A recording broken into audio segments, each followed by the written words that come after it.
Si LeBron James, itinuturing ng marami bilang the greatest of all time. Pero marami ring disagree. Isang icon mapa sa basketball o sa labas ng basketball. Isang desisyon na nagbago sa buong landscape ng NBA free agency at isang performance na nagbigay ng kampyonato sa kanyang hometown matapos ang 52-year title drought. Pero with LeBron being one of the greatest players to ever step foot in a basketball court, kasama na dun yung mga kritisismo sa kanya at sa kanyang legacy. Isa sa mga kritisismo na yun, especially nung early years ni LeBron sa NBA, ay yung argumento na base lang sa athleticism ang laro ni LeBron James. At mahihirapan siya kapag nagkaedad na siya. Basically, the argument was walang skill si LeBron James. Palagi kasing ang nakikita natin ay yung kulang sa isang player na kagaya ni LeBron, kaysa sa kung anong meron sila na naging rason ng kanilang dominance. Ang pinag-uusapan natin palagi mga manufactured narratives ng mainstream media, walang katapusang comparisons at kung ano-ano pa. Pero hindi natin gaanong napag-uusapan yung mismong laro ni LeBron James at kung paano siya nag-adapt sa bagong NBA.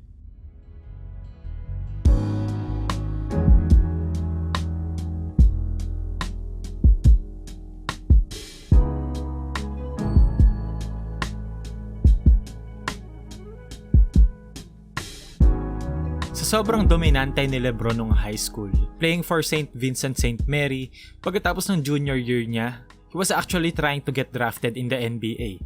Pero hindi pa siya pasok sa eligibility rules ng NBA nun. So he played for another year. This time mas matindi na ang expectations sa kanya. Lahat nanonood sa kanya. It was his last year sa high school and everyone knew na he's definitely going to be an NBA superstar one day. What made LeBron a scintillating prospect was his unreal athleticism combined with his high basketball IQ, especially for his age back then. Watching his early stuff, you wouldn't really say na he's the man amongst boys. No. Pero kasi, nag-i-stand out siya in a way na yung level of talent na meron siya, sobrang laki ng gap compared to his competition. His handles weren't the best, shooting is a little bit iffy, pero okay lang. So did Michael Jordan in his early years. Instead of looking at what he didn't have, they saw what he had and what he could become in the near future. Sa 2003 NBA draft, as expected, LeBron James was drafted by the Cleveland Cavaliers first overall. After years of failed experiments and bad management, ito na, a generational talent with LeBron James will now be playing for his hometown Cleveland and turn this franchise around. Sa rookie year ni LeBron, he did not disappoint. He did exactly what people expected him to do. As a 19-year-old rookie, nag-average siya ng 21 points, 5.5 rebounds, 6 assists per game, and 1.5 steals in 39.5 minutes per game. He became an instant rookie sensation. And with that performance, nanalo siya ng 2003-04 Rookie of the Year award and would continue to dominate at a young age. Isa sa mga notable seasons niya ay yung 2005-06 season, kung saan nag-average siya ng 31.4 points, 7 rebounds, and 6.6 assists per game. Through his first 4 seasons, combined stats ni LeBron James ay 26.7 points, 6.7 rebounds, 6.4 assists, and 1.8 steals per game. His game was mainly going to the basket and using his athleticism to get to the rim. He didn't really have a consistent 3-point shot at this point, though he made an average of 1.3 threes a game over his first 4 seasons, pero the percentage were not ideal, shooting only at 33%. Hence why 81.9% of his shots are 2-pointers. Majority of those are from the paint. Ang average distance ng field goal attempts ni LeBron from his first 4 seasons ay 12 feet lang. And why the hell not, diba? He was obviously superior in terms of athleticism. Though his handles weren't the best, pero with his athleticism kasi, a simple hesitation or a hang dribble did the trick and was enough to blow by his defenders and get to the rim. After years of stagnant development of his team, his supporting cast, yung 2008 to 2010 years ni LeBron, doon na talaga nagsimula yung prime years niya as a player. He became that guy. He became a him. Yung final 3 seasons niya sa first stint niya sa Cleveland, yung usage niya sobrang absurd. Parehas scoring and assist numbers niya tumaas ng sobra, kumpara dun sa first 4 seasons niya. And in terms of his playstyle, yung outside shot niya talagang sisimula na mag-blossom. He took more and he made more. He had an increase in frequency of threes attempted, karamihan doon sa wing area. And that allowed LeBron to have a little bit more space to operate and become a facilitator when needed. Pero ang problema, he had little help. And despite carrying the Cavaliers, nalaglag sila sa Orlando Magic in the Eastern Conference Finals ng 2009 playoffs. And the year after that, they got stumped by the Celtics Big Three in the 2010 Eastern Conference semifinals. And again, the impending free agency of LeBron James sends the impact of this collapse to another dimension.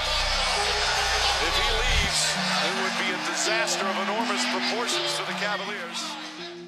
And after yet another disappointing season for LeBron James and the Cavaliers, LeBron James joined the Miami Heat with his co-2003 lottery picks Dwyane Wade and Chris Bosh to form a Big Three.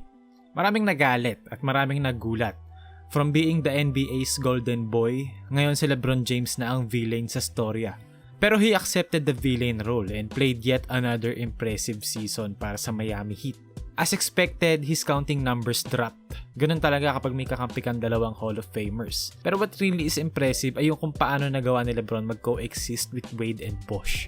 LeBron was always been a ball-dominant player. Lalo na nung last few seasons niya sa Cavaliers, talagang siya yung inaatasan gumawa ng halos lahat. Sa Miami Heat, he had his possessions. Pero dito niya napakita yung ability niya talaga to play off-ball and complement the play of his co-stars. Pero yan din yung naging kryptonite para sa Miami and LeBron James. They entered the 2011 NBA Finals as favorites against Dirk and his Dallas Mavericks. Sa series na to, LeBron was held to only 17.8 points sa buong series. The Mavericks played great defense against LeBron and LeBron failed to respond. Tayo as fans, palaging nakikita natin lagi either yung success or yung failure. Kapag nasa tuktok yung isang tao, diba, we look up to them. Pero kapag nag-fail sila, kinikriticize natin sila ng non-stop to the point na parang minsan unreasonable na. Pero ako, I always believed in the idea of seeing failure as an opportunity to improve. For LeBron's case, oo, he did fail in the 2011 season, pero let's ask this question. How did he respond? And what did he do to overcome that failure? Buong 80s, diba, Michael Jordan was getting beaten up by the Detroit Bad Boys, physically and mentally. Laging laglag ang Bulls sa Pistons nung late 80s. He failed miserably multiple times, pero anong ginawa ni Jordan?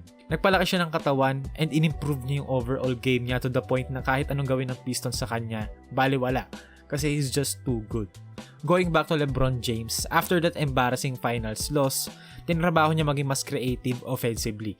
Na-realize niya na hindi uubra na puro drive and kick lang siya and dinadaan lahat sa athleticism. LeBron James worked with Hakeem to improve his footwork and post-game. And after all these years na talagang nagre-rely si LeBron sa athleticism niya to dominate, for the first time, nakita natin si LeBron as more of a post player. He took less threes and spent more time working in the mid-post and attacking his defenders of triple threat moves. And after a dominant regular season, he finally got his revenge against the Celtics. Ito na yung legendary Game 6 performance niya. His legacy is on the line. And he responded by scoring 45 points and grabbing 15 rebounds to force Game 7. And also, he shot 19 for 26 on the field. Yes, 19 for 26. And after that series, LeBron finally got his first NBA championship after beating the OKC Thunder. From 2011 to 2014, LeBron James averaged 26.9 points, 7.5 rebounds, 6.7 assists on 54.3% shooting. Still, nandun pa rin siya sa 25.55 na numbers, pero yung percentage niya ang laki ng tinaas compared to his previous seasons. I'ma do what makes my city and my state happy, and that's why I came back. I love you. I'm back. With LeBron's return to Cleveland, that officially was the start of his 30s sa NBA. And as we know, ang typical prime years ng isang athlete sa NBA ay ranging around 27 to 32. So theoretically speaking, LeBron was nearing the end of his prime years. So he had to do something about it. Bago magsimula yung 2014 to 15 season, sobrang apparent yung weight loss ni LeBron James. And sa transition na to, we saw LeBron become more of a ball-dominant player compared to his Miami Heat days. He and Kyrie Irving famously ran a your turn my turn type of offense, and with that, LeBron's efficiency dropped, pero yung assist niya tumaas. Itong version kasi ni LeBron na to, it was kind of a remix of his younger self and his present self. Yung athleticism niya sa unang stint niya sa Cavs andun pa din, pero nadala niya na yung post-game niya na na-develop niya sa Miami, and mas composed na siya ngayon in handling the ball and reading the floor on the spot. And in my opinion, yung 2015 to 2018 LeBron James, yun yung pinaka-complete na version ni LeBron. He basically did everything on a high level. Yung 2018 playoff stretch niya yung perfect representation ng laro niya sa span na to. Akala ng lahat washed na siya. At yung 2016 comeback na yung huling panahon na makikita natin si LeBron na magdo-dominate. Pero hindi. He proved everyone wrong. Sobrang underrated ng 2018 playoff stretch ni LeBron kasi na-overshadow ng Kevin Durant Warriors saga. Pero looking back, that stretch may have been one of his best performances in his career. And sayang lang na hindi siya natapos on a good note. After bringing a championship to Cleveland in 2016 and Kyrie Irving leaving him in 2017, nag-sign si LeBron James sa Lakers in hopes of building a team na masusulit niya yung final years ng career niya. Soon after their disappointing 2018-19 season, it was start of the LeBron James at point guard era. Sa sumunod na season, nag-average si LeBron ng 10.2 assists per game, career high. And at 35 years old, syempre, hindi na laging gagana yung mga athletic attacks na ginagawa niya dati. And yung NBA, malaking pinagbago. Naging vital weapon for every team and basically every player to have a consistent 3-point shot. Majority ng kritisismo kay LeBron ay yung kakulangan niya sa consistency from the outside. From his first 15 seasons, he's only shooting 34.4% from outside the line. That's an average percentage kung tutuusin. Pero yung frequency kasi hindi gaanong kataas. So ano nangyari? From averaging 3 to 4 3-point attempts from his first 15 seasons, ngayon nag-a-attempt na siya ng around to 6 to 7 every game with higher efficiency. Since 2018, LeBron is averaging 6.7 attempts from the outside. At tumaas yung percentage niya with 35.4%. Not much, pero since yung frequency niya tumaas, okay lang.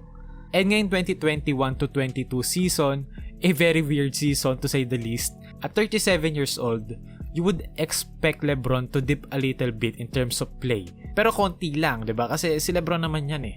Pero hindi eh. Mas mataas pa nga. As of writing this ngayong season, through 29 games, LeBron is averaging the most points since 2007. Ngayon is averaging 28.9 points, 7.5 rebounds, and 6.5 assists per game. From playing point guard in 2018, ngayon center naman. At effective siya playing that position kasi putting him at the 5, you can surround him with shooters. And with that, makakapag-operate si LeBron with space and be a mismatch problem in the pick and roll.